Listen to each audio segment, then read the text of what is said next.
Il était un peu plus de midi lorsque la chaleur du désert commença à danser comme du verre en fusion. Haut dans le ciel, la caméra du drone filmait l'étendue infinie de sable près d'Eagle Pass, au Texas, où la clôture frontalière projetait de longues ombres, pareilles à des barreaux de prison s'étirant sur la terre craquelée. L'officier Daniel Ruiz se pencha sur le moniteur, plissant les yeux. « Attends » dit-il à l'opérateur technique assis à côté de lui. Zoom juste là, près du buisson de mesquite. À travers le brouillard statique de l'écran, quelque chose bougeait.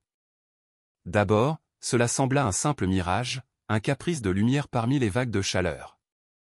Mais lorsque la caméra fit le point, Ruiz distingua clairement une silhouette. Une femme, rampant dans la poussière, serrant contre elle un petit corps fragile. Un enfant. Centrale, ici l'unité 9, dit-il dans son micro. Survivant possible dans la zone 4B. Demande d'équipe médicale urgente. Sans attendre de réponse, il bondit dans son véhicule, claqua la portière, le soleil brûlant ses avant-bras. Il fit rugir le moteur et s'élança sur la piste de terre. Le désert ici ne pardonnait rien. Chaque kilomètre racontait une histoire de désespoir, chaussures abandonnées, bouteilles de plastique éventrées, souvenirs effacés de ceux qui n'étaient jamais arrivés. Ruiz en avait vu trop. Des hommes, des femmes, des enfants suspendus entre le rêve et la mort.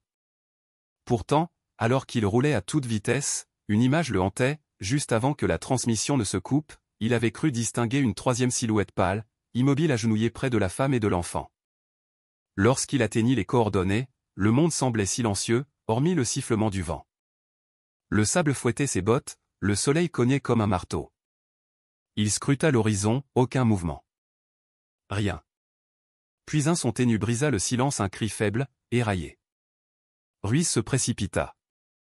La femme gisait face contre terre, la peau crevassée, brûlée, ses mains entourant le petit corps d'une fillette d'Aix en grave peine 6 ans.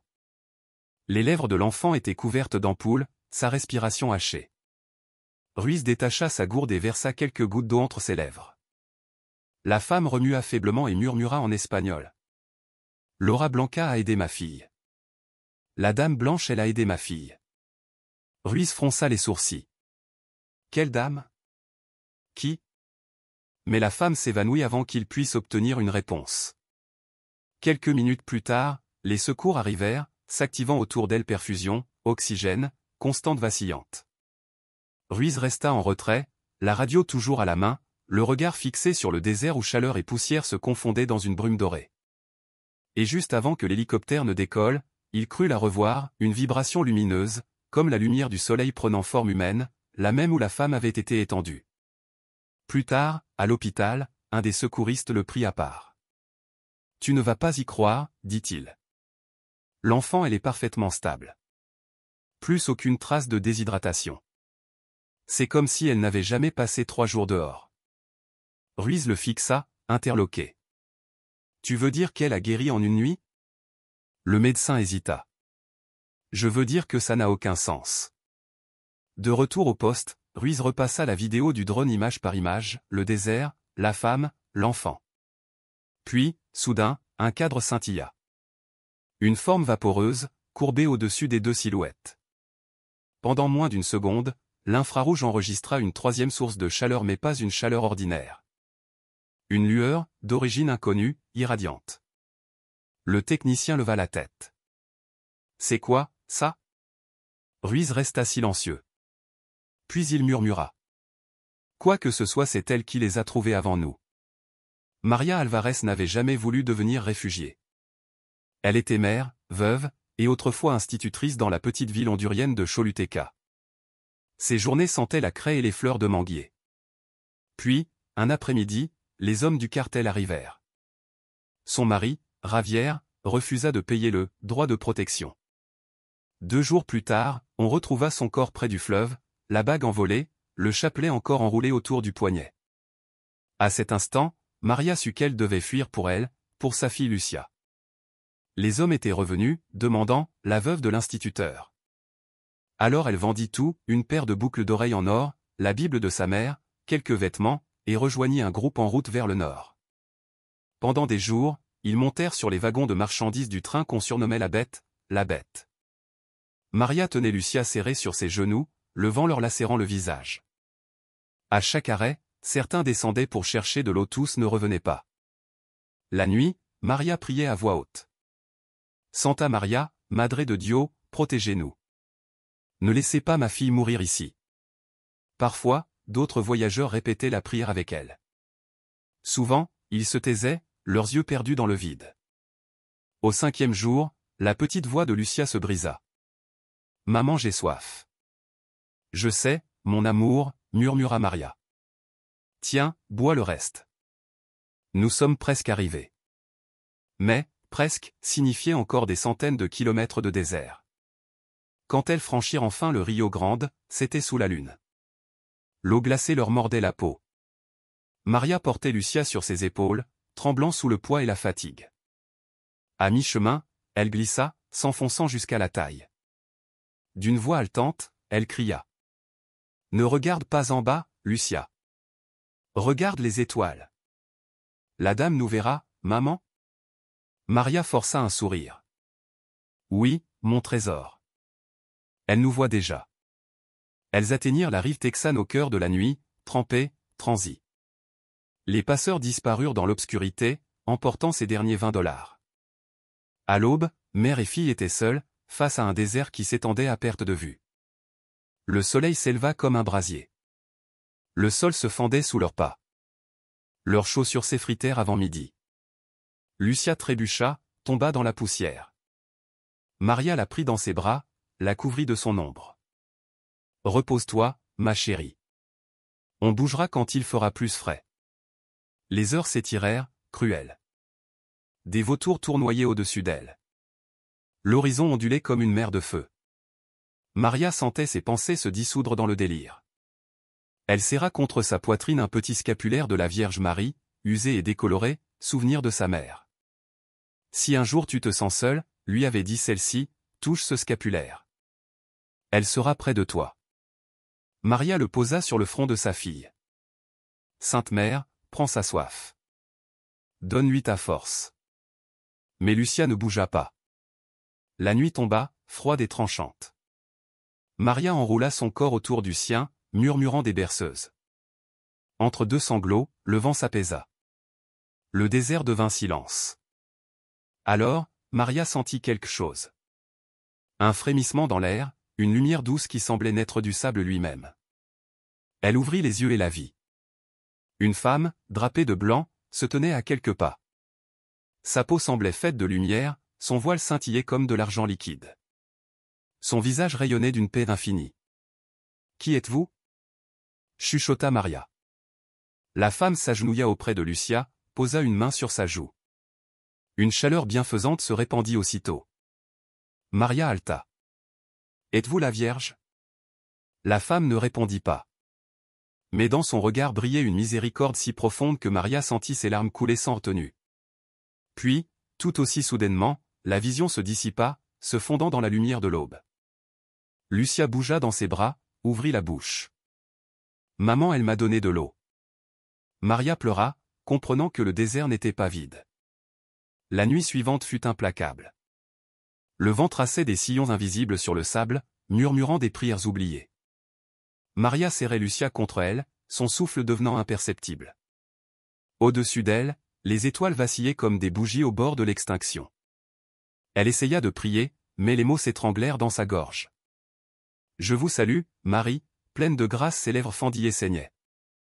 Ses yeux brûlaient. Dans son esprit passaient des éclats de mémoire, le sourire de Ravière, les mains ridées de sa mère, les cloches de l'église. Puis, plus rien. Elle crut un instant que la mort venait la prendre en silence. Mais soudain, tout s'arrêta. Plus de vent, plus de bruit. Même les insectes se turent. Et alors, la lumière apparut. D'abord fragile, semblable à un reflet lunaire. Puis plus vive, montant du sol comme une flamme sans feu, emplissant l'air d'une chaleur douce. Maria rouvrit les yeux et la vit de nouveau, la femme vêtue de blanc, debout au bord des rochers. Son voile flottait comme sous l'eau. Sa lumière ne blessait pas les yeux, elle respirait. Maria voulut parler, mais son corps refusa de bouger. La figure s'approcha, pieds nus, ne laissant aucune empreinte sur le sable. Son visage était celui d'une mère serein, compatissant, rayonnant. Et sans qu'elle ouvre la bouche, Maria entendit sa voix, claire comme une pensée. N'aie pas peur, ma fille. Tu n'es pas oubliée. Les larmes coulèrent sur ses joues. Êtes-vous la mère de Dieu? La femme sourit, un sourire d'éternité, puis s'agenouilla auprès de Lucia. La main lumineuse caressa le front de l'enfant. La terre sembla respirer. Une clarté se diffusa autour d'elle, douce et vivante, comme l'aube après la nuit. Maria sentit cette chaleur l'envahir, jusqu'au plus profond de son cœur. Lucia remua, murmurant d'une voix faible. De l'eau. Alors, dans la paume de la femme, des gouttes limpides se formèrent, brillantes comme la rosée. Elles tombèrent sur les lèvres de l'enfant. Lucia inspira brusquement, ses yeux s'ouvrirent, la couleur revint sur son visage. Lucia. Crée Maria. La fillette cligna des yeux, sourit doucement. Maman, la dame est là. Maria suivit son regard et, l'espace d'un instant, elle la vit telle que l'enfant la voyait, éclatante, enveloppée d'amour, les yeux pleins de larmes de tendresse. Puis la voix résonna à nouveau, plus douce encore. Tu ne mourras pas ici, mon enfant. Tu franchiras la frontière, et ton passage guérira d'autres âmes. Maria voulut la remercier, tendre la main. Ses doigts ne touchèrent que la lumière. Et soudain, comme une flamme qu'on éteint sans bruit, la vision s'effaça. Le vent se remit à souffler. Au loin, les sirènes approchaient. Et tandis que le premier rayon de soleil caressait le visage de Lucia, Maria comprit qu'un miracle venait de naître dans le désert. Le halo s'éteignit doucement, comme dissipé par des mains invisibles. Le désert reprit son visage immobile, glacé, infini. Le vent redevint un murmure ancien. Pourtant, quelque chose avait changé. Lucia respirait. Son souffle était régulier, profond, vivant. Sa peau, que le soleil avait brûlée, retrouvait peu à peu la chaleur et la couleur de la vie. Maria se pencha sur elle, posa son oreille contre sa poitrine, et entendit ce qu'elle n'osait plus espérer, un battement clair, ferme, vibrant. Un cœur. Elle pleura, mais cette fois, ce n'était pas de peur, c'était d'émerveillement. Au loin, le premier éclat de l'aube fendit l'horizon. La lumière naissante glissa sur le sable comme une promesse. Puis un bourdonnement s'éleva, d'abord lointain, puis de plus en plus distinct, le vrombissement des pales d'un hélicoptère. Des faisceaux lumineux balayèrent la plaine désertique, perçant la pâleur bleutée du matin. Maria leva les yeux, éblouie. Elle protégea l'enfant dans ses bras tandis que les projecteurs les enveloppaient. Des voix crièrent dans la tempête de sable, des pas précipités frappèrent le sol. Des mains les soulevèrent avec douceur. Restez avec nous. Vous êtes en sécurité maintenant. Maria hocha la tête, épuisée, puis murmura d'une voix presque inaudible. Non, nous l'étions déjà. Alors qu'on la portait vers l'hélicoptère, elle tourna une dernière fois le regard vers le désert.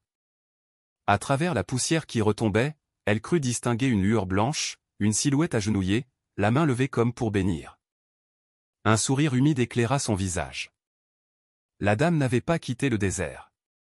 Elle était toujours là, veillant sur ceux qui s'y perdaient.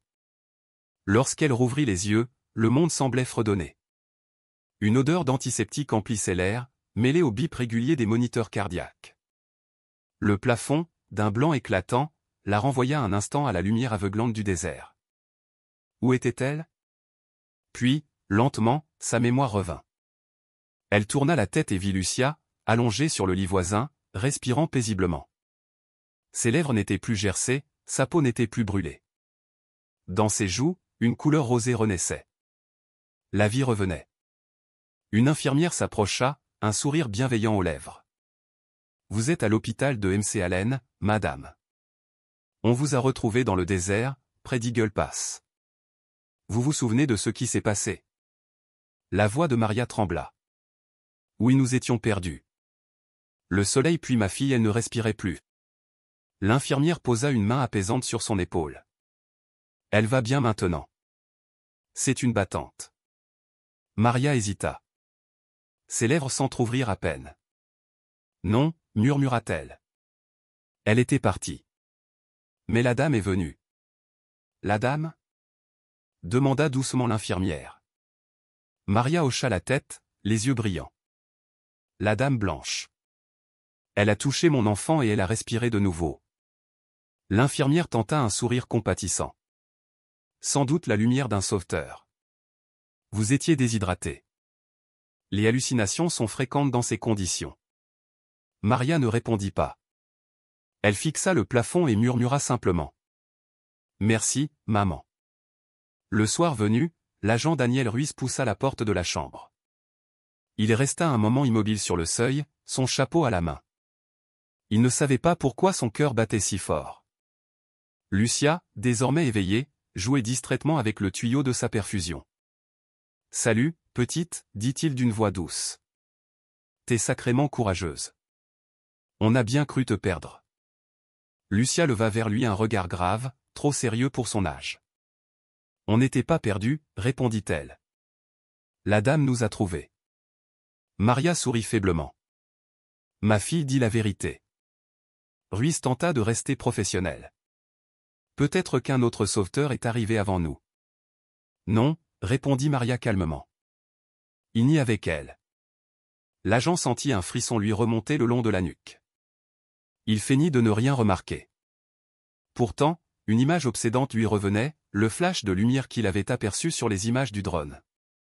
Cette nuit-là, Ruiz retourna au centre de surveillance. Dans la salle plongée dans la pénombre, il remit la vidéo sur le grand écran. Les dunes apparurent, les deux formes humaines allongées sur le sable puis, à la minute 3h17 minutes 24 secondes, une troisième silhouette se dessina. Il mit la vidéo sur pause. Une forme douce, lumineuse, agenouillée entre la mère et l'enfant. Le technicien de service pencha la tête. Probablement un reflet. Ruiz secoua la tête. Non. Le projecteur du drone était éteint. Il zooma. La forme était de taille humaine, féminine, auréolée d'une clarté douce. Un instant, la lumière sembla battre, comme un cœur. « Qu'est-ce que c'est que ça ?» souffla le technicien. Ruiz resta muet. Il copia le fichier sur une clé USB et la glissa dans sa poche avant de quitter son poste. Le lendemain, il retourna à l'hôpital. Maria était là, berçant Lucia d'une berceuse. « J'ai revu la vidéo, dit-il doucement. Il y a quelqu'un, quelque chose. » Maria leva les yeux. « Alors vous l'avez vu, vous aussi ?» Ruiz hésita. « Peut-être. Mais j'aimerais comprendre. » Maria prit sa main et y déposa un petit objet froid, une médaille d'argent, usée par le temps. « Ma mère me l'avait donnée quand j'ai quitté le Mexique. Je l'ai perdue dans le désert. Si vous l'avez retrouvée, c'est qu'elle voulait que vous la trouviez. » Ruiz baissa les yeux. C'était bien la médaille de Notre-Dame de Guadalupe. Il l'avait ramassée lui-même, à moitié enfouie dans le sable. « Comment saviez-vous » murmura-t-il. « Elle me l'a dit, » répondit Maria simplement. Cette nuit-là, Ruiz ne dormit pas. Il fit tourner la médaille entre ses doigts, incapable de s'en détacher. 12 ans plus tôt, son frère avait été tué par un passeur. Depuis ce jour, il avait juré de ne plus jamais prier. Mais maintenant, seul face au vent qui hurlait contre les vitres, il sentit les mots lui revenir, anciens et vivants. « Je vous salue, Marie, pleine de grâce. » Pour la première fois depuis longtemps, la prière ne lui parut pas vide. À la fin de la semaine, tout le monde au poste frontière de McAllen avait vu la vidéo. D'abord un murmure dans la salle de repos. « Regarde la caméra de l'unité 9.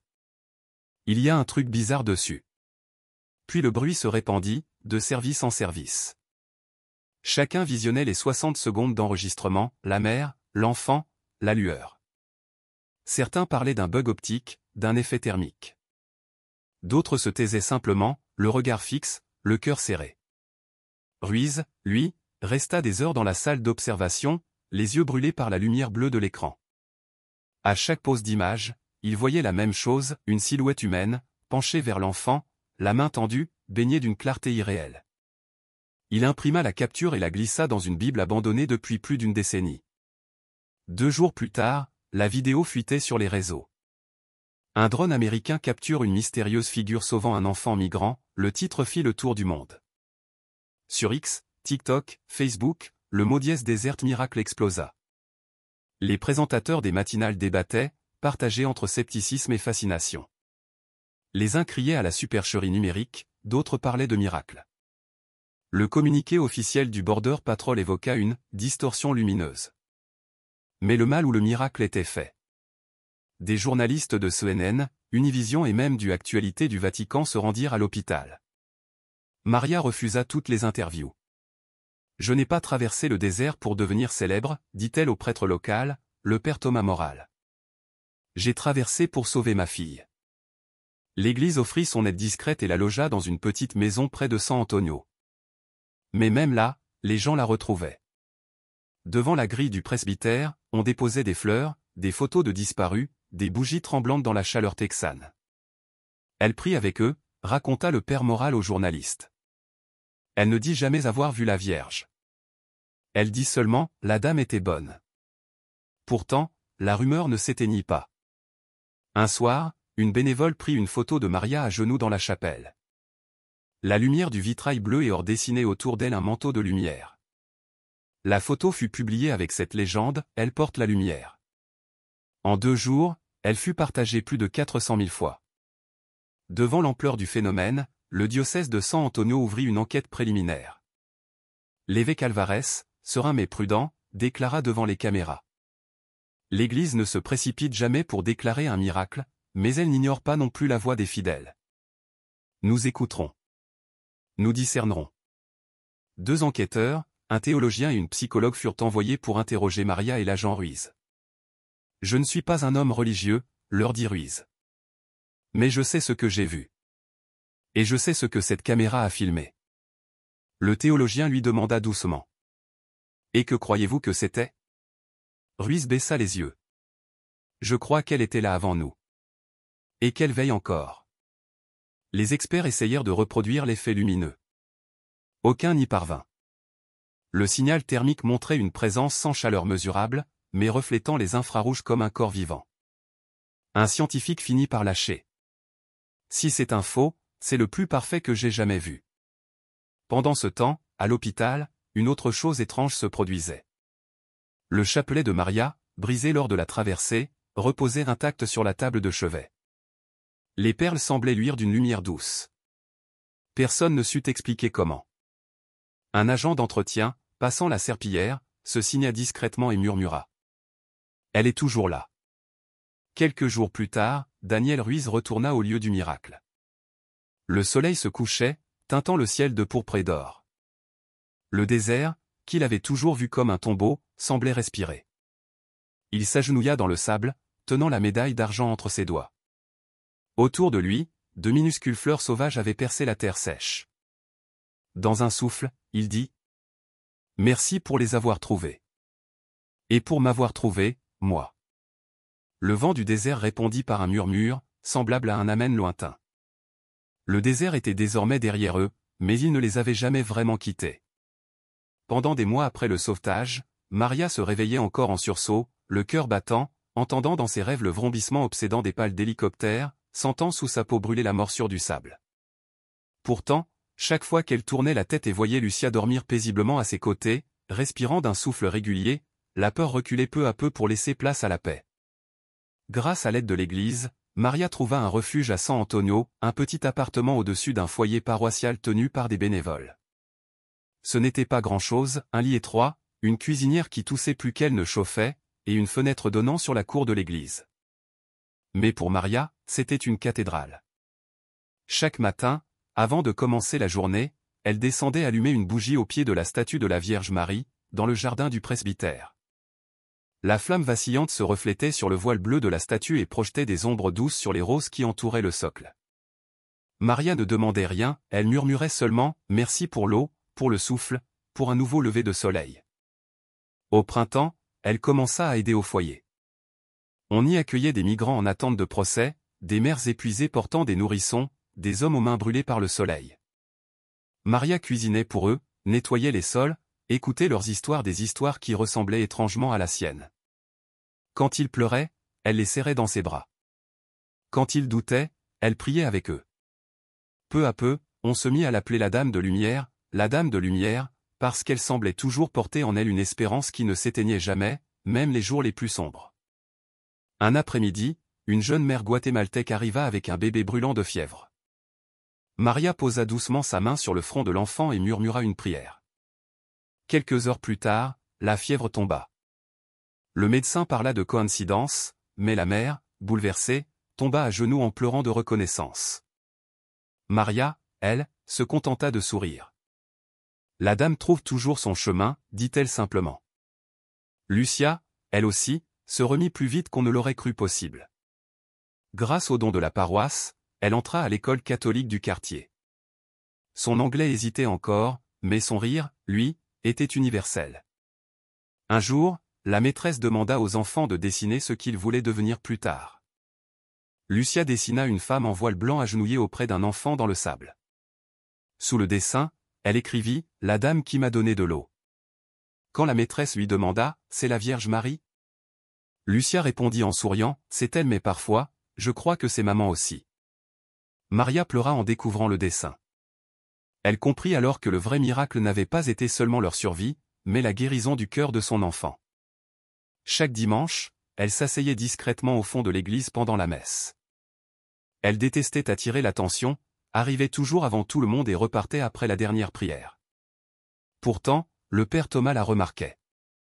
Chez elle, il voyait cette lumière tranquille qu'on devine dans les tableaux des saints, une clarté née de la souffrance. Un matin, après la communion, il lui dit doucement. « Maria, sans le vouloir, vous êtes devenue messagère. » Elle baissa les yeux, gênée. « Non, mon père. Je ne suis qu'une femme qui avait soif et à qui on a donné de l'eau. » Mais la rumeur de sa bonté se répandit bien au-delà de la paroisse. Des migrants venus de tout le Texas faisaient halte à San Antonio, non pour chercher un miracle, mais pour toucher l'espérance, pour rencontrer cette femme dont l'histoire leur rappelait qu'il n'était pas oublié. Un après-midi, alors qu'elle balayait la cour, elle entendit une voix familière derrière elle. « Ça fait longtemps, » dit Ruiz, appuyé contre le portail. Il n'était plus en uniforme. Dans sa main, il tenait la petite médaille d'argent que Maria lui avait donnée le jour du sauvetage. « Je me suis dit que vous voudriez peut-être la récupérer, » dit-il. Maria secoua la tête. « Non. Si elle t'a trouvé, c'est qu'elle devait le faire. » Ruiz eut un léger sourire. « Drôle de chose depuis ce jour-là, j'ai arrêté de boire. J'ai recommencé à aller à l'église. Ma mère dit qu'elle attendait ce miracle depuis 12 ans. » Maria rit doucement. « Alors, c'est peut-être celui-là qu'elle avait demandé. Ton chemin a guéri, lui aussi. » Ils restèrent un moment silencieux, regardant la lumière du soleil glisser sur les marches de pierre. Aucun d'eux ne parla du scandale médiatique, des vidéos, ni de l'enquête. Certains miracles ne se racontent pas, ils se remercient. Cette nuit-là, tandis que Lucia dormait, Maria ouvrit la fenêtre.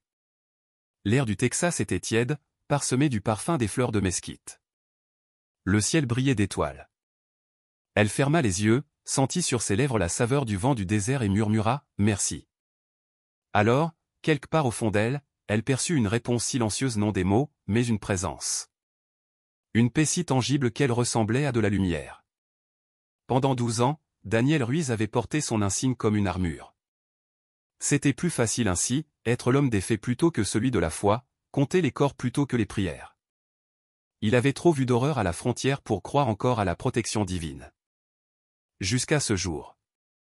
Depuis le sauvetage, il n'arrivait plus à dormir sans revoir cette image, la silhouette blanche penchée sur l'enfant, la lueur battant comme un cœur vivant. Il avait tenté de l'enterrer sous les rapports, sous le whisky, sous le silence. Mais la foi, une fois qu'elle frappe, ne s'arrête pas à la porte. Des années plus tôt, la nuit où son frère était mort, Ruiz se trouvait sur ce même désert. Son frère, lui aussi agent de patrouille, avait été pris dans une embuscade de trafiquants. Ruiz l'avait retrouvé trop tard, une balle dans la poitrine, le sang s'infiltrant dans la poussière. Il s'était alors écroulé à genoux, hurlant vers le ciel. « Où étais-tu? Si tu existes, pourquoi n'es-tu pas venu ?» Aucune réponse. Cette nuit-là, il avait jeté son chapelet dans le Rio Grande et juré de ne plus jamais prier. Mais depuis qu'il avait vu Maria et Lucia, ce serment se fissurait, douloureusement, comme un os qui veut se ressouder. Un soir, il resta seul dans son camion, garé devant le foyer paroissial. Dans sa main brillait la médaille de Notre-Dame de Guadalupe. Il la fit tourner entre ses doigts, le regard perdu. « Qu'est-ce que tu veux de moi ? murmura-t-il. Aucune réponse, seulement le vent chargé de poussière. Il eut un rire amer. Je deviens fou, voilà tout. Le désert m'a eu, moi aussi. Puis il entendit non une voix, mais quelque chose bougeait en lui, comme une mémoire qui s'éveille. Tu étais là, toi aussi. Le désert ne t'a pas seulement sauvé, il t'a rappelé. Il cligna des yeux. Ces mots n'étaient pas des sons, mais une présence. Pour la première fois depuis des années, il sentit quelque chose se rompre à l'intérieur, la culpabilité, la colère, la douleur, tout se déversait en un flot brûlant. Il coupa le moteur, sortit et traversa la rue jusqu'à la petite chapelle.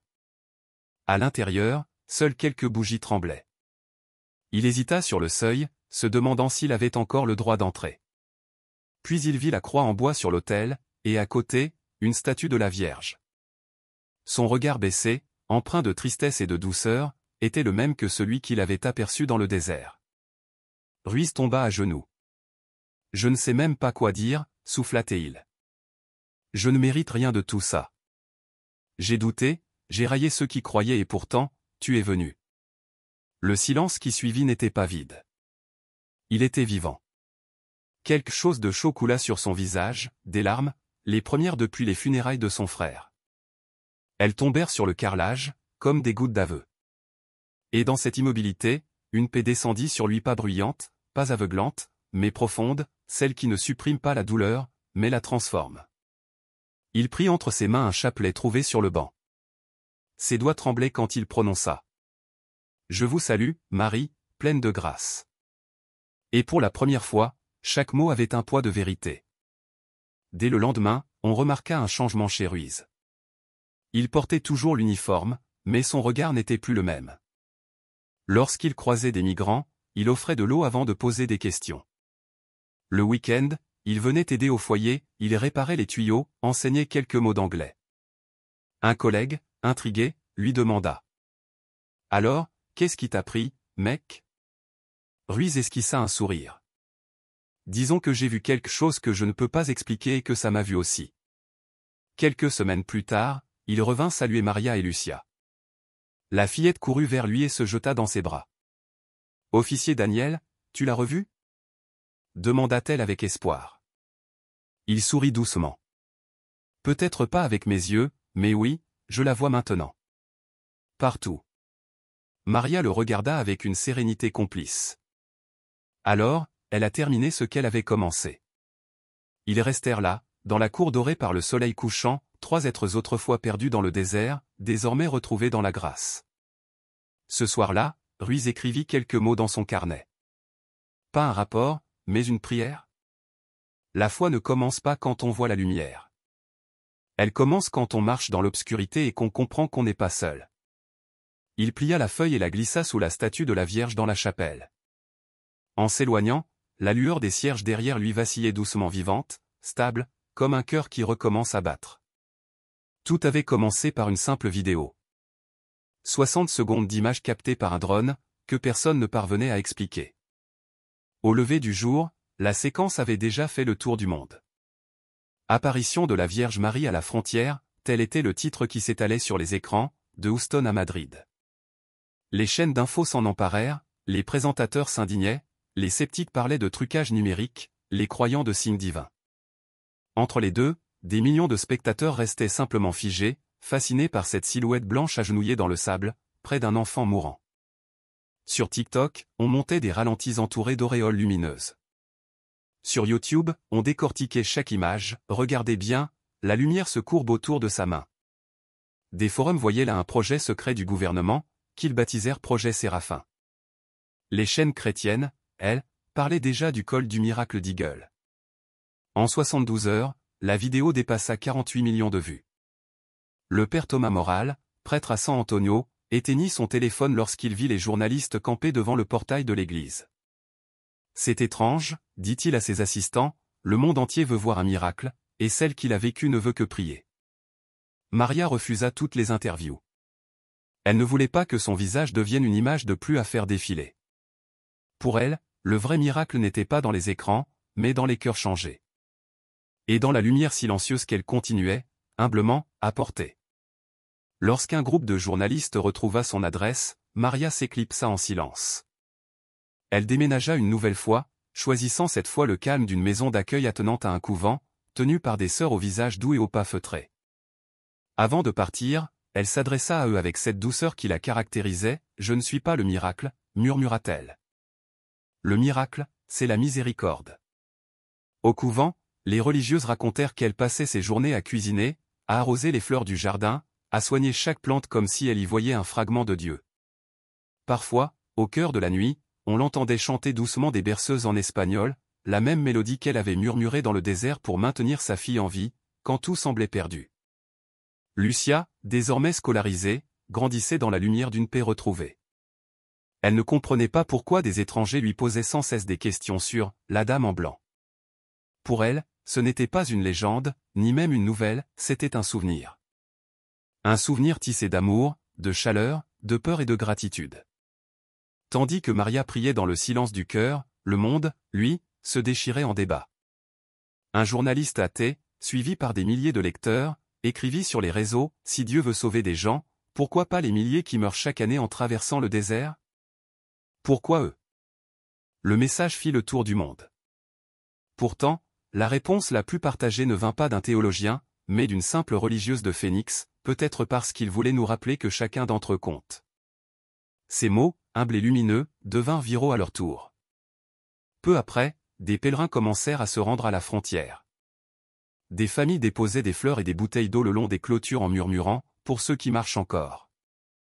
D'autres suspendaient des chapelets, des médailles, des prières manuscrites glissées dans le métal barbelé comme des rubans d'espérance. Même certains agents de la patrouille frontalière, ces hommes usés par des années de perte et de douleur, ôtaient désormais leur chapeau en passant devant l'endroit du miracle. Personne ne leur avait demandé.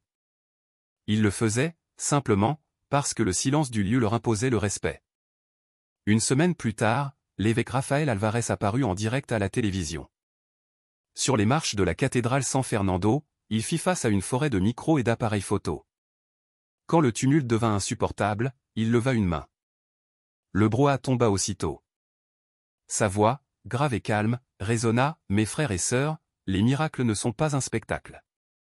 Ils sont une invitation à regarder plus profondément, à aimer plus grandement. » Il marqua une pause. Que l'image filmée soit divine ou inexplicable, ce qui ne peut être nié, ce sont les fruits qu'elle a portés, des conversions, des confessions, des gestes de miséricorde. Son regard s'adoucit.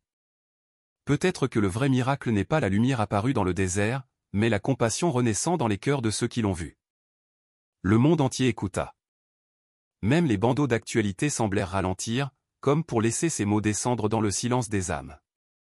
Cette même nuit, un groupe de migrants atteignit le même morceau de terre où Maria s'était autrefois effondrée. Parmi eux, une jeune mère portait son bébé. Au moment où ils firent halte, la femme affirma qu'elle sentait le parfum des roses pourtant, il n'y en avait pas à des kilomètres à la ronde. Quelques instants plus tard, un hélicoptère des secours repéra le groupe et les conduisit en lieu sûr.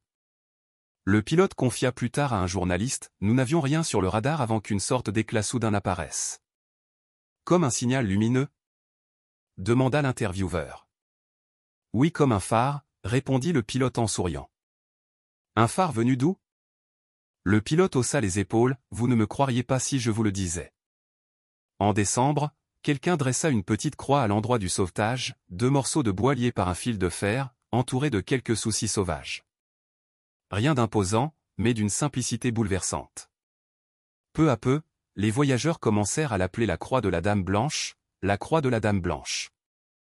Chaque soir, au coucher du soleil, la croix semblait luire doucement dans la lumière mourante, et plusieurs témoins jurèrent sentir flotter un parfum de lys, bien que la fleur la plus proche fût à des kilomètres. Personne ne sut jamais expliquer ce phénomène. Personne n'en eut besoin. 3 mois avaient passé depuis la diffusion de la vidéo, et la frénésie médiatique s'était apaisée. Les hashtags ralentissaient, les présentateurs passaient à d'autres histoires. Pourtant, quelque chose demeurait, semblable à l'encens qui persiste dans l'air longtemps après la fin d'une messe. À l'archevêché de San Antonio, des lettres affluaient par centaines, récits de conversion, de réconciliation, de prières exaucées. Un homme d'Arizona racontait qu'il s'était confessé pour la première fois en 20 ans. Une mère de l'Illinois écrivait que son fils, autrefois athée, avait recommencé à porter une croix autour du cou. Une religieuse d'El Paso se contentait d'une seule phrase, la dame a de nouveau traversé le désert. L'évêque Alvarez lisait chaque courrier en silence. Ce n'était pas un homme prompt à déclarer un miracle. Il avait vu trop de faux prophètes, trop d'apparitions truquées sur les écrans des téléphones. Mais là, il sentait autre chose. Il se souvenait du moment où il avait vu la vidéo pour la première fois, de la façon dont la lumière semblait animée d'une intention propre. Ce n'était pas de l'excitation qu'il avait ressentie, mais une forme de révérence profonde. Il comprit que, miracle ou non, quelque chose s'était ouvert dans le cœur du monde. Après des jours de prière et de discernement, il décida de parler. Un dimanche matin éclatant, les caméras se rassemblèrent à nouveau sur les marches de la cathédrale. Les cloches sonnèrent midi. L'évêque apparut, vêtu d'une soutane blanche, un crucifix d'argent brillant sur la poitrine. Autour de lui, prêtres et religieuses venus de tout le Texas formaient un cercle silencieux. « Mes frères et sœurs, que la paix soit avec vous », commença-t-il d'une voix claire. Beaucoup de choses ont été dites sur ce qui s'est passé à notre frontière. Certains parlent de miracles, d'autres d'illusions. Mais moi, je veux parler non pas de l'image, mais de son impact. Le silence se fit. Même les journalistes cessèrent de prendre des notes. Depuis des mois, le monde a contemplé une mère et son enfant dans le désert, accompagnés d'une lumière mystérieuse. Qu'elle vienne du ciel ou qu'elle reste inexpliquée, une chose est sûre, les fruits qu'elle a portés sont indéniables. Des hommes et des femmes reviennent à la prière, des inconnus s'entraident, des vies s'ouvrent à la miséricorde. Si cela vient de Dieu, cela portera le fruit de l'amour. Et si ce n'est pas le cas, qu'au moins cela nous rappelle que chaque mère, chaque enfant traversant ce désert est sacré. Puis il prononça les mots qui allaient résonner dans tout le pays, on parle souvent de frontières, politiques, culturelles, idéologiques. Mais peut-être cette lumière est-elle apparue pour nous rappeler qu'il n'existe aucune frontière dans le cœur de Dieu. Il regarda droit dans la caméra. La compassion n'a pas besoin de passeport. La miséricorde ne vérifie pas les visas. Et l'amour, le vrai, franchit toutes les clôtures que nous érigeons. Ces phrases passèrent le soir même sur toutes les grandes chaînes. Des extraits de son discours circulèrent sur les réseaux sociaux, sous-titrés en anglais, en espagnol et en portugais. Même ceux qui ne croyaient pas partageaient la vidéo en écrivant « Voilà le genre de foi dont le monde a besoin ». Quand les projecteurs s'éteignirent, l'évêque Alvarez retourna dans la cathédrale vide. Il s'agenouilla devant le tabernacle et ferma les yeux. « Seigneur, murmura-t-il, si c'était toi, merci d'avoir visité les oubliés. Et si ce n'était qu'une lumière, merci quand même pour la miséricorde qu'elle a réveillée. » Il resta là longtemps, jusqu'à ce que la dernière bougie s'éteigne. Puis il sortit de sa poche une petite médaille d'argent, envoyée anonymement avec l'une des lettres. Il la reconnut aussitôt, la même que Maria avait portée à travers le désert. Il la déposa au pied de la statue de Notre-Dame de Guadalupe et sourit. Même si le ciel ne nous donne jamais de preuves, l'amour, lui, en est une suffisante. Les semaines suivantes, quelque chose d'étonnant se produisit, dans les églises catholiques de la frontière, les files pour la confession s'allongèrent jusque dans les rues. À Eagle Pass, une petite chapelle ajouta près de son entrée une plaque gravée, dédiée à la mère qui marche avec les perdus. Chaque soir, à la tombée du jour, quelqu'un déposait une rose blanche devant la cathédrale. Toujours une seule. Toujours fraîche. Comme un signe discret, elle est encore là. Un an s'était écoulé depuis le miracle d'Eagle Pass. Le désert, autrefois symbole de mort, semblait redevenu vivant. Des fleurs sauvages poussaient à l'endroit même où jadis régnaient les ossements et la poussière.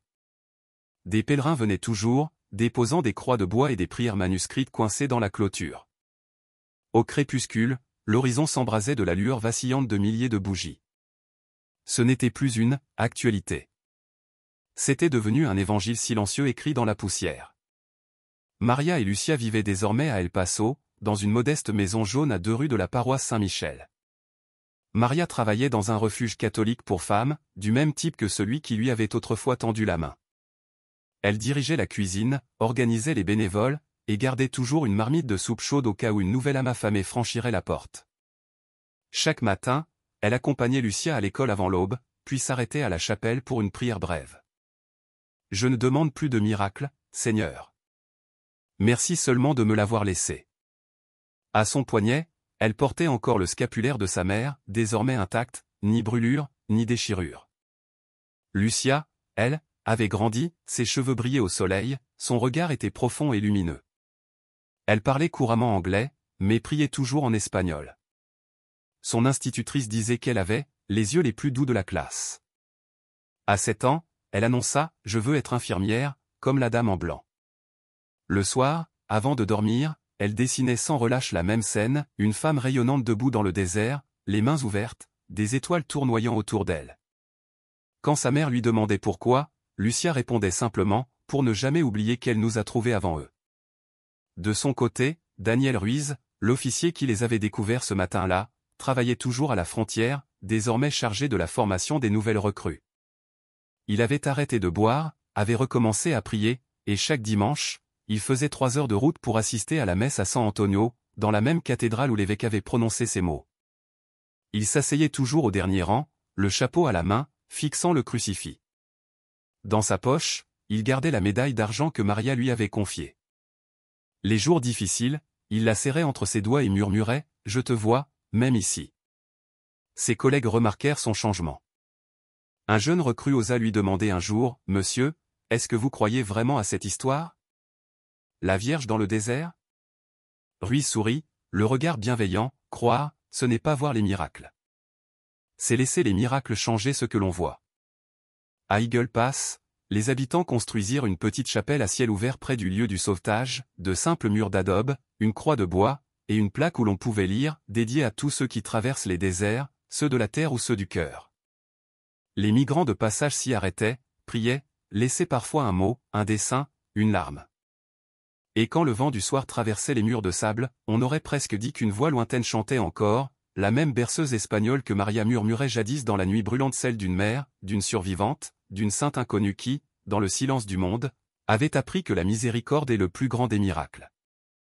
Certains laissèrent des bouteilles d'eau marquées de mots simples, mais puissants, espoir, grâce, vie. Le sable du désert les entourait comme un autel improvisé. Le jour de l'anniversaire du sauvetage, des gens venus de partout se rassemblèrent à cet endroit. Il y avait des Américains, des Mexicains, des catholiques, des athées, des soldats, des migrants. Personne ne parla. Il n'y eut ni discours, ni caméra, ni bannière. Seulement le silence, immense et vivant, traversé par le souffle du vent dans les arbres de mesquite. Quand le soleil disparut derrière les collines, une fine odeur de lys se glissa dans l'air. Quelqu'un murmura « Elle est revenue », personne ne contredit. Tous restèrent immobiles, la tête inclinée, laissant le désert prononcer son propre amen. Quelques semaines plus tard, l'évêque Alvarez reçut une lettre manuscrite. Le papier était jauni par le soleil, l'écriture tremblante mais soignée. Elle venait de Maria. Monseigneur. Il y a 1 an, j'étais une étrangère allongée dans le sable, attendant la mort. Aujourd'hui, je m'éveille chaque matin au son du rire de ma fille et des cloches de l'église. J'ai longtemps cru que le miracle, c'était d'avoir survécu. Mais maintenant je comprends que le véritable miracle, c'est d'aimer. L'évêque replia doucement la lettre, comme on referme un livre sacré. Il la plaça dans les archives de la cathédrale, puis murmura, « Même la plus petite lumière peut guider les âmes perdues vers la maison. » Cette nuit-là, alors que tout dormait, Maria sortit sur le pas de sa porte. Lucia reposait à l'intérieur, endormie paisiblement. Les rues de San Antonio étaient silencieuses, baignées d'une lumière douce. Maria leva les yeux vers le ciel du Texas, les mêmes étoiles qu'autrefois l'avaient vue ramper à travers le désert. Elle sourit. Une brise tiède passa, soulevant ses cheveux et portant avec elle un parfum délicat de rose. Sans voir personne, elle murmura, « Gracia, Madre, tu as tenu ta promesse. » Devant sa porte, une flamme vacilla. Sa bougie brûlait encore, bien que le vent eût dû l'éteindre. Maria rit doucement. « Toujours ta manière, dit-elle, avant de rentrer. » La flamme continua de danser, vive et paisible, aussi constante que la foi. Quand on imagine les miracles, on pense souvent aux éclairs, aux voix du ciel, aux merveilles éclatantes. Mais parfois, les miracles ressemblent à de la poussière dans le silence. Ils prennent la forme d'une mère murmurant une prière avec une bouche sèche, d'un homme qui revoit une vidéo image par image, cherchant la science dans ce qui appartient au sacré. Peut-être que les miracles ne sont pas des interruptions des lois naturelles. Peut-être sont-ils des rappels de la miséricorde qui, elle, est la chose la plus naturelle au monde. car le désert n'avait pas changé. Les lois de la physique n'avaient pas été brisées. Ce qui avait changé, c'étaient les êtres humains qui l'avaient traversé. Pour Maria, le miracle n'était pas d'avoir vu la Vierge Marie. C'était d'avoir appris à faire confiance de nouveau. À croire qu'au cœur même des lieux les plus arides, Dieu marche encore, pieds nus, auprès de ses enfants. La Dame Blanche n'avait pas effacé sa souffrance, elle y était entrée. Maria ne retrouva pas la foi dans un éclair de lumière, mais dans la lenteur des jours. Dans chaque matin où elle se levait pour cuisiner pour les autres. Dans chaque enfant qu'elle consolait au refuge. Dans chaque bol de soupe qu'elle déposait entre les mains tremblantes d'un migrant. C'est ainsi que le ciel agit, doucement, patiemment, un battement de cœur après l'autre. Pour l'officier Daniel Ruiz, le miracle portait un autre nom, le pardon. Il n'avait pas demandé de vision. Il reçut quelque chose de plus difficile, une seconde chance, celle de la grâce. Il apprit que la justice et la miséricorde ne sont pas des contraires, mais des frères marchant côte à côte sur la même route. Il comprit que la frontière n'est pas une ligne tracée sur une carte. C'est une frontière invisible, plantée dans chaque cœur humain, celle qui sépare la peur de la compassion. Et quand Daniel franchit cette frontière-là, il ne trouva pas seulement Dieu. Il se retrouva lui-même. Le désert, lui, demeure. Il continue d'engloutir les voyageurs et les rêves. Mais pour ceux qui savent regarder, il est devenu autre chose, un miroir de l'âme. Car chacun de nous traverse, un jour ou l'autre, un désert. Une saison de silence, une étendue de douleur où les réponses semblent si loin. Et peut-être que, dans ces moments-là, le ciel ne nous envoie ni tonnerre ni trompette. Peut-être qu'il nous envoie simplement une présence douce, lumineuse, familière. Peut-être qu'elle s'agenouille près de nous, invisible, et murmure, « Tu ne mourras pas ici. Tu traverseras. » Si tu écoutes ces mots maintenant, fatigué, inquiet, sans savoir où te mène ta route, souviens-toi de ceci, la grâce bouge encore. La miséricorde respire encore. Et tu n'es pas seul dans ton désert. Tu ne verras peut-être pas la Dame en blanc, mais son message est aussi pour toi. N'abandonne pas. Continue de marcher. Parce que les miracles ne sont pas seulement ce que nous voyons, ce sont aussi ce que nous devenons lorsque nous aimons. 1 an plus tard, le monde avait cessé de parler du miracle de la frontière. Les journalistes s'étaient tournés vers d'autres histoires, d'autres drames, d'autres guerres. Mais quelque part, au Texas, une mère allumait encore une bougie à l'aube. Une fillette priait avec un sourire. Et un agent de la patrouille frontalière murmurait un chapelet dans le ronronnement de son camion. Oui, l'histoire s'était terminée. Mais le miracle, lui, ne s'était jamais arrêté. Car chaque acte de miséricorde garde la lumière vivante. Et chaque fois qu'un cœur s'ouvre à la grâce, le désert refleurit. Si cette histoire a touché ton cœur, si, ne serait-ce qu'un instant, tu as senti la paix remplacer le tumulte, ou l'espérance chasser la peur, alors peut-être que c'est là, le véritable miracle. Car la grâce ne s'achève pas lorsque les images disparaissent. Elle commence ici, maintenant dans les cœurs de ceux qui choisissent encore de croire que la miséricorde compte. Chaque bougie allumée, chaque prière murmurée, chaque geste de bonté envers un inconnu, voilà comment les miracles continuent de circuler à travers ce monde. Alors, si un jour tu as douté, si tu t'es senti oublié, souviens-toi de Maria et de Lucia. Souviens-toi de l'officier Ruiz. Souviens-toi que la Dame qui marcha autrefois dans le désert marche encore à nos côtés. Et si tu crois que ces histoires doivent continuer à vivre, ces histoires qui rappellent au monde que la foi guérit encore, que la lumière triomphe toujours, alors partage-les. Raconte-les. Fais-les entendre à ceux qui ont perdu courage. Parce que quelque part, en ce moment même, quelqu'un traverse son propre désert. Et peut-être que ton geste, un clic, un partage, une prière sera la lumière dont il a besoin pour retrouver le chemin de la maison. Le désert, dans son silence, garde la mémoire des pas. Il n'oublie rien. Là où le sable s'est refermé sur les larmes, fleurissent parfois des miracles que nul ne voit. Et c'est là, dans le plus secret de la nuit, que la miséricorde continue d'écrire ses histoires, non pas sur les pages des journaux, mais sur les cœurs des hommes. Ainsi, la lumière demeure. Elle tremble parfois, vacille dans le vent, mais elle ne s'éteint pas. Elle brûle dans les yeux de ceux qui croient encore que chaque vie sauvée, chaque pardon accordé, chaque main tendue, est un fragment de ciel tombé sur la terre. Et tant qu'il y aura une mère pour allumer une bougie, un enfant pour sourire en priant, un homme pour choisir la compassion plutôt que la peur, le désert, lui aussi, continuera de fleurir. Car la grâce, comme le vent du soir, ne cesse jamais de passer.